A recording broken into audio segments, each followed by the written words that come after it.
The reality of the moratorium, to me, it's the most irresponsible decision that could have possibly been made. Coast Guard rescuers spent the day looking for as many as 11 missing oil workers after a huge explosion rocked a drilling rig in the Gulf of Mexico.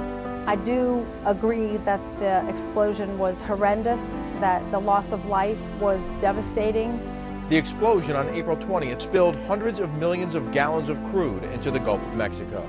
The damage to the ecosystem, to our marshlands and our coastline was awful. We'll continue the existing moratorium, suspend the issuance of new permits to drill new deep water wells for 6 months. We still have a permitorium because they're not issuing permits.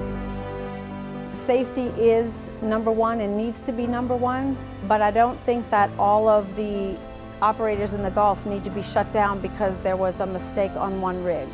It's really mentally, emotionally has had an effect on all of us here because we don't know if tomorrow we'll have a job. What we do here at R&D is we supply very specialized equipment to deep water rigs. At the time of the explosion and the spill, we had equipment on 23 of the 33 rigs in the deep water Gulf that were all shut down.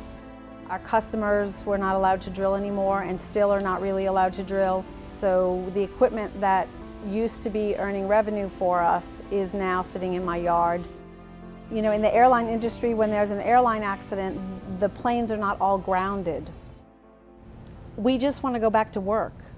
Some of our employees didn't have work for a year and up to 2.5 years after Katrina, which has been a very big hardship on their families. When they told me that they were going to hire me, yeah, I definitely cried. After being out of work for 2 years and, you know, just starting a new job, getting a fresh start, and then all of a sudden, wow, you know, we had the oil spill. Our employees are really, really important to us. It feels to us like they are part of our family, which is why I can't bear the thought of laying anyone off. I know Leslie and Dan is doing financially, you know, whatever they can to keep us employed. It's an emotional roller coaster ride. And I always say, you know, you just have to know how to ride the roller coaster without falling off, you know, and we're trying our best not to fall off.